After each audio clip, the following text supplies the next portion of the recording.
안녕하십니까. 일본그 헌법 제정사에 대해서 해설을 하겠습니다. 오늘은 헌법 1의 제6회로 됩니다.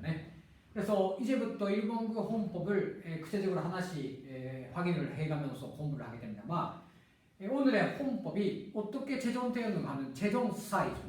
세대시에 대해서 오늘 면제 헌법에 대한 이야기를 오늘은 하고, 다음 시간에 현 일본 헌법의 이야기를 좀 하도록 그렇게 하겠습니다. 오늘 강의의 흐름입니다만은 먼저 제1번 제국헌법, 이것을 면제 헌법이라고 부르고 있습니다만, 이 제정된 배경에 대해서는 약간 확인을 하고, 그 다음에 메이지 캠포의 특색을 확인한 다음에 면제 헌법이 실제 어떻게 운영되었는가, 특히는 정치 권력과의 관계, 그래서 정치 체제 문제에 대해서 약간 제기를 하겠습니다. 오늘은 포츠담 선언 주다크 전까지로 일단 이야기를 마치겠습니다. 다음 시간에 포츠담 선언을 주다크하고 그 후 현행 헌법이 어떻게 제정되게 되는가 하는 이야기는 다음 시간에 하도록 하겠습니다.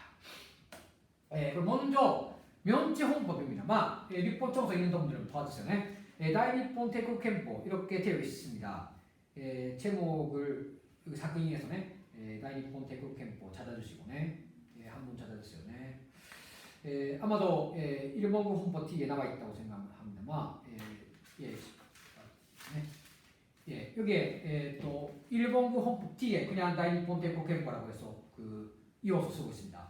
읽으시면 아시는 바와 같이 한자하고 카타카나 마지리노 조금 어려운 뭐라고 할까 친한식의 문단을 쓰고 있기 때문에 상당히 읽기 어렵고 딱딱하고 권위가 있게 보이는 그러한 법정으로 되어 있습니다. 이것이 언제 만들어졌는가 하면 1889년 제정되었죠. 아마 아시아에서는 처음 되는 헌법으로 됩니다. 내용은 상당히 문제가 있지만 1880년대 당시의 세계에서는 그래도 스탠다드나 헌법이었다고 보는 것이 옳다고 생각합니다. 그러면 내용에 대해서 보기 전에 제정된 배경에 대해서 약간 말씀드리겠습니다. 면제 헌법이 왜 탄생되었는가인데, 요인은 두 가지 있습니다. 첫째는 외적인 요인입니다. 가능하면 우리가 알아야 되는 것은 면제 시대 전에는 에도 시대죠. 에도幕府가 254년간 계속되면서 세급 정책을 펼쳐왔습니다. 그런데 1850년대 들어가면서激動가 시작하죠. 그래서 페리에 그로브네가 오지 않았습니까? 그래서 대포를 지금의 요코하마 앞바다에서 쏘고, 그래서 그 대포 소리에 놀랐던 에도幕府가 무엇을 하는가 하면 조약을 맺죠.開国 생활을 해서 조약을 맺어버립니다. 근데 그 조약이 무슨 조약이었던가 하면은 불평등 조약인 것입니다. 불평등 조약의 내용은 조금 다음 좋습니다만, 이쪽인데 1858년 7월 29일日米 修好 通商条約 이것이 상당히 불평등 조약입니다. 그 다음에 이기리스, 오란다, 러시아하고도 그 다음에 프랑스하고도 이거 련이고 안세 5가국 조약을 하는데, 불평등한 조약을 맺는데 그 본질적 핵심은 지가이호権입니다. 지가이호권 아십니까? 그 나라에서 일으켰던 범죄에 대해서, 사건에 대해서 그 나라의 법률로서 있지 않습니까? 처리 못한다는 것입니다. 외국인이네. 그런데 미국 사람이 일본에서 범죄를 일으키면 일본의 법으로 처리해야죠. 그런데 지가이호권이라는 것은 일본 영토 안에서 미국 사람이 범죄를 일으키면 그 미국 사람은 그렇습니다. 미국에서 재판을 받는 거지. 그러면 어떻게 돼요? 무죄인이 됩니다. 기본적으로. 이거 불평등합니다. 남해를 하고 있죠. 그래서 일본의 이 당시에 면치 유신을 성공시킨 그 사람들, 유지들의 뜻은 무엇이었던가 하면, 일본을 하루빨리 이쪽마의 나라, 당당한 독립국가로 하고 싶었죠. 그러자면 오베列強로부터 일본이 독립을 해야 되는데, 오베列強, 금이 멸관들의 주장은 갈구지 말아줘. 일본에는 법이 없지 않는가. 에도지다였잖아, 그 전까지. 근데 봉건사회였어. 그래서 뭐 법도 없고 아무것도 없는데 네, 우리 미국 사람이 일본에서 뭐 일으키고 이상한 법으로서 처분당하면 안 되겠다라는 것이 일단 그 실이었습니다. 이게 이해되시겠습니까? 네. 불평등한 지회 법권을 시정하고 대등한 관계를 맺자며 법 정비, 호세비가 그 무엇보다도 중요한 과제였는데 명지유신 마진 시점에서 일본은 법이 없어요. 헌법도 없고 그 헌법에 규정한 법도 안 가지고 있고 이른바 세율화적인 법이 있는데 그래서 그때 극과 권력을 들었지 신흥 부르주아지들은 일본에는 무엇을 생각했는가 하면 다른 나라 서방 나라하고 함께 나가자면 제국주의 료라간 속에 들어가고 싶었기 때문에 그러자면 일본 군대의 법정비 따라서 헌법을 만들고 민법을 만들고 여러 가지 법이 있지 않습니까? 형법도 만들고 삼법도 만들고 그렇게 해가야 되었는데 그것이 외적인 요인으로 제기가 되었다. 그 흐름 속에서 면지 헌법을 만들게 되었다는 우선 외적인 요인이 있습니다. 실제 그 결과로서 그 10몇 년 동안에 굉장한 그 바이탈리티입니다. 그 당시 메이지 시시들은 우리 그 일본을 통일 국가를 만들기 위해서 없었던 법을 만들고 미국도 리하하고 영국도 리하하고 통일도 리하하고 힘껏 일했죠. 그래서 내용은 나쁘지만 좋으나 나쁘나 문제는 있는데 그 당시 메이지 그 시기의 그 지사들의 활동에 대해서는 오늘도 평가가 되고 있다는 것입니다. 문제는 있습니다. 우리나라를 침략하고 아세안 나라를 침략하는데 이어졌고 결과적으로 일본은 북극 간병이기 때문에 북극 교행에 많은 인민들, 큰민들의 희생 그 속에 자본주의 발전의 길로 들어섰다는 문제도 있고 진주한 임에서의 자유와 평등도 구형 안 하고 있고 그런 것은 문제는 따지면 많이 있는데 다만 평가는 못하지만 그래도 조금 배워야 되는 것이 있다면 그때의 명치유신을 일으켰던 청년들의 파워이전에 정말 힘껏 일했다고 생각합니다. 그 내용이 시바리오타로의 그 소설 속에 나오죠. 더부가 고도그 그렇고 사카모토 료마 있지 않습니까? 그 료마가 이구도 그렇고 사카노에도 크모도 그렇고 또 최근에 NHK에서 특집하고 있는 그 지다이 드라마는 시바리오타로 시간, 시바 시간이라고 하는데 문제는 많이 있지만 우리로서는 비판적으로 봐야 되지만 그 당시 역시 이른바 국가를 위해서 투쟁했던 일본 청년들이 있었다 하는 거죠. 상당히 그 바이탈리티가 있는 그 시기였다고 생각합니다. 그래서 일본에는 법률이 없었다, 헌법도 없었다. 그런 속에서 외적 요인에 의해서 면치 헌법이 만들어졌다는 것입니다. 다음 두 번째, 내적인 요인은 면치 헌법 보면 아는데 한바츠政府하고 민権派의 타협의 산물입니다. 한바츠하라는 것은 오쿠보 토시미치 그렇다政府 官僚側 하고 민権하라는 것은 카츠라 거꾸로 그렇고 그 개오기직 세웠던 있지 않습니까? 또福沢諭吉 福沢諭吉 그렇고 그래서 와츠나도 오쿠마 시게노가 비롯다 민権派の 시시들이 있습니다. 그 주장들의 탄압을 할까 타협이죠. 으로 면치 헌법이 만들어지고 있습니다. 본질은 관료주의나議会主義なのか라는 것입니다만 이것을 미화하는 사람들은 마치나 민権派가議会主義で 民意を吸い上げる形で国づくりを하자고 해설을 하는 사람들이 있는데 이것은 틀렸습니다. 왜 그러냐면 관료주의자파도 민権派도 본질은 같은 놈들입니다. 그래서 제가 정리해드리면 두 가지입니다.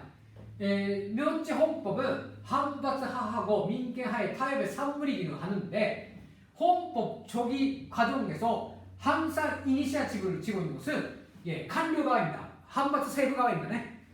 그러면서 민権派도 본질은 같습니다. 왜냐하면 한바츠하도 민権派도 어디까지나 있지 않습니까? 같은 선노조이파였고 원래는. 메이지시의 시시는 나카마타치이고 세간도 있죠. 우리나라를 침략하자는 그 순본에 문제가 있었던 것이지 근거에 있어서는 제국주의 해외 팽창을 주장하는 사람들입니다. 따라서 말하고 싶은 것은 노동 계급하고 자본가 계급의 대립은 아니다는 것입니다. 네? 따라서 あくまでも路線闘争は 아니다. 네?路線闘争이지 계급 투쟁은 아니다. 노선상 차이다. 한국政府 派의 노선하고 민権派의 노선에서 차이가 있는 것이지 계급적인 대립은 아니다는 것을 인식을 해야 되지 않는가 그렇게 생각을 합니다. 설명을 드리겠습니다. 우선 政府も民権派もその指導者たちは尊皇派として意思に関わっている。그리고下級武士から立身した風雲児であって主として聖観論で意見が分かれたにせよ人的な深い交流が있었다. 이렇게 분석이 됩니다. 그리고政府も近代国家建設のために立憲制を導入する必要が있다는 것을 인식하고 있었고民権派쪽에서도立憲主義は国民の政治的エネルギーを규합하고ね列強に対峙するための手段と考えていたということで言っちゃうんですか民権の保護は国権の伸長と矛盾なく並立하고 있습니다. 재밌죠? 민권의 보호하고 국권의 장송은 명치 유신의 사람으로서는 하나로 일맥상통하고 있습니다. 원래는 대립됩니다. 그렇지 않습니까? 인권을 지키는 문제하고 국가 권력을 제한하는 문제가 원래 일맥상통해야 되는데 명치 유신은逆の 혁명이기 때문에 국가 권력을 크게 비대시키는 거하고 국민들의 권리를 보장하는 것이 일치하고 있다는 그런 이비스나 모습으로 명치시대는 시작하게 됩니다. 따라서 제국지 해외 편장은 인권 옹호입니다. 여기에 일본의 오늘의 문제점이 출발점이 있어요. 네? 여기 중요한 하나의 사고의 출발점입니다.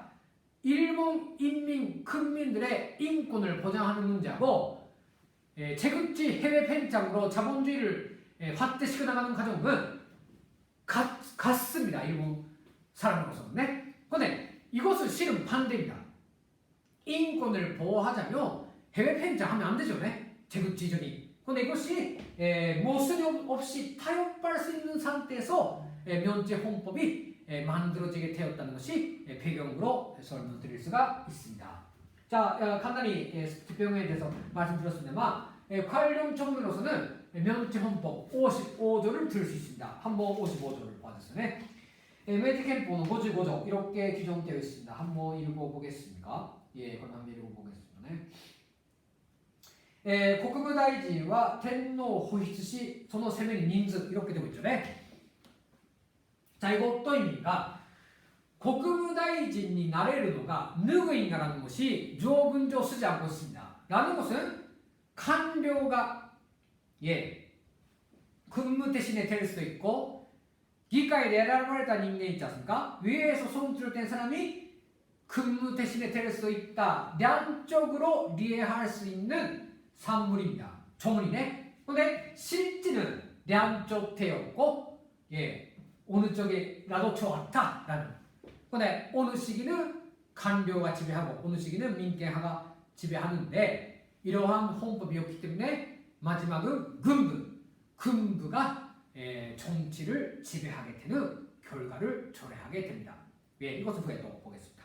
자, 그러면 재정 과정에 대해서 간단히 논대를 선언하기 때문에 후에 파워포를 보내드리기 때문에 정리를 해 넣어주시면 좋겠습니다. 그렇게 그다지 중요한 문제는 보면은 괜찮다고 생각합니다. 이렇게 쭉 흘러갔습니다. 네?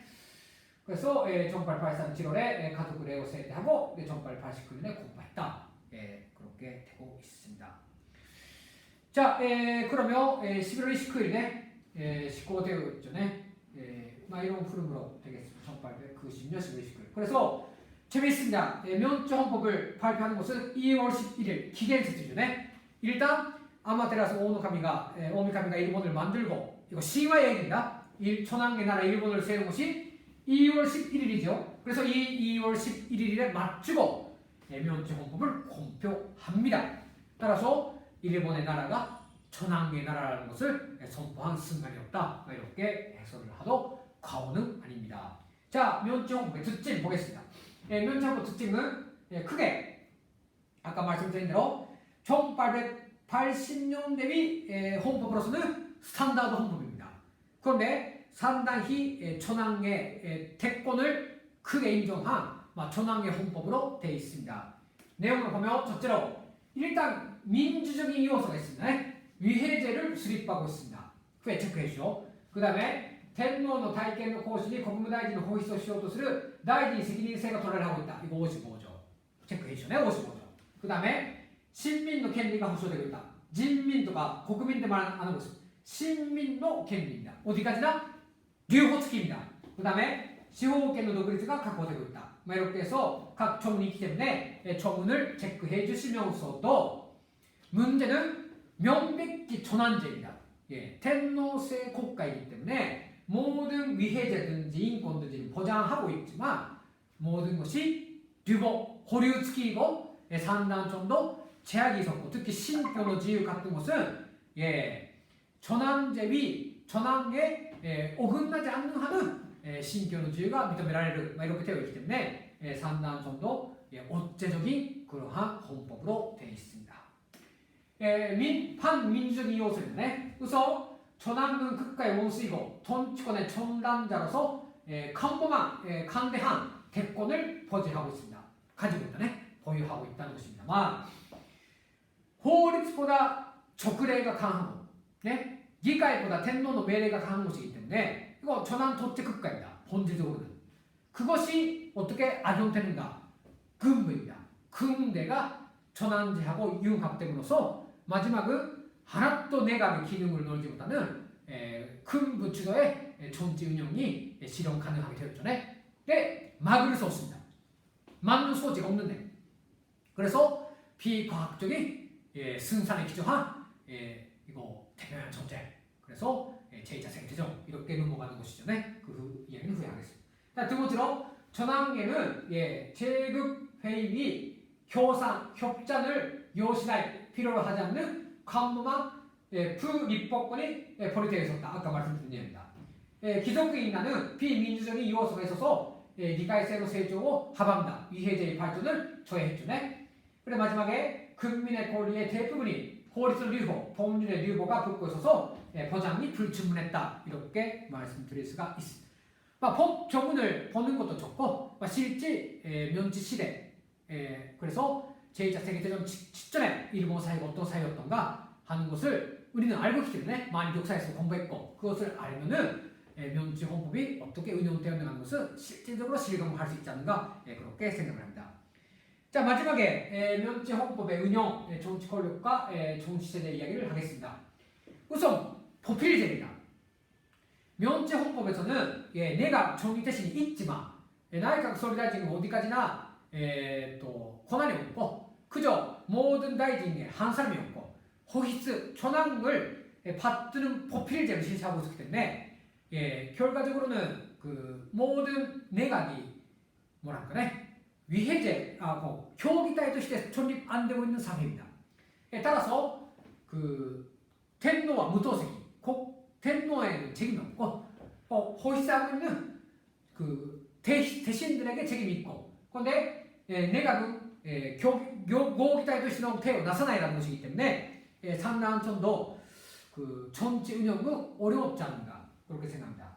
그래서天皇 기간제도 그렇고 이런 사건이 일어납니다만 토수계와 누가 가지고 있어요? 면치헌법 제11조 봐주시네. 면치헌법 제11조에서 도수익되는 것은 큰 데를 지락비라하는 권한이죠. 이것은 통수권은 천황이 가지고 있죠. 한번 확인하겠습니까? 11조에서天皇は 陸, gai, 군を 토수이스 이렇게 되기 때문에 리크, 가이군 이거 일본의 큰데 통수권자는 천황입니다. 따라서 이자 군부입니다. 이해되죠? 큰 데가 통수권을 이용해서 정치를 지락벼락할 수 있는 힘을 헌법에서 인정하고 있었다 하는 것으로 되겠습니다. 따라서 다이쇼 데모크라시 비롯한 일정한 민주적인 시기는 있었기는 있었는데 면치 헌법 시대 전체적으로 보면 기본적으로 파시즘의 경향이 짙었다 이렇게 분석할 수가 있습니다. 다음에 일본 사람의 충성의 대상은 헌법의 배경에 있는 국타입니다. 국채. 국채라는 것은 전환을 중심으로 하는 국가의 모습이죠. 국가의 보지, 교육 촉구와 같은 헌법하고는 다시 다른 체계, 뭐랄까네, 자산 체계가 국민들 의식 속에 스며있는데 헌법의 브레이크는 하나도 기카나의 상태입니다. 리미터가 하즈레다状態죠. 이것이 면제 헌법의 정치적 운영으로 볼 수가 있습니다. 따라서 결과적으로 어떻게 되는가? 할구적 권력 배치에 비해소가 문제로 되었습니다. 각교택이 아시겠습니까? 극과 권력이 집중되고 있는 것 같이 보이지만 실은 분산되어서 강한 장소가 힘을 가진다 라는 상황입니다. 조금 이것은 좀 더 리얼한 얘기를 해주고 싶습니다만 조금 오늘 말 못합니다만 할구적인 권한에 의해서 힘이 있는 장소가 권력을 가지며 그 힘 있는 권력을 가진 자가 정치를 지배한다는 그것이 어디였던가? 근대였다, 근부였다라는 것입니다. 따라서 1931년에 만주사병, 그 다음에 1937년에 중일전쟁, 1941년에 태평양 전쟁, 그래서 이렇게 해서 점점 전쟁으로 나가고 결국은 헌법으로서는 막을 수가 없었다 하는 것으로 되겠습니다. 이렇게 해서 아마 이 당시 서양 세계까지 포함해서 그거 가지고 있는 나라는 일본하고 미국입니다. 일본의 군사력은 막강합니다. 이 당시 그 막강한 일본 군국주의를 누가 지탱시켰는가? 조선의 식민지이고 일본 국민들입니다. 여기 잘 이해를 하셔야 돼요. 우리나라의 식민지를 발판을 해서 일본 제국주의는 금비를 받자 있고 이러한 글보도 만들고 그래서 제로센도 만들고 이렇게 해서 했습니다. 좀 더 유연한 것은 이제 물자도 모자라고 전쟁에서 이길 수 있는 가능성이 전혀 없는 속에서 국타이전에 국가 신도입니다. 가미카즈가吹く 천황의 바람이 분다, 하늘의 바람이 분다. 이것으로 일본은 이긴다. 이러한 선전을 했고 교양을 했고 그렇게 해서 어떻게 했는가? 대원들이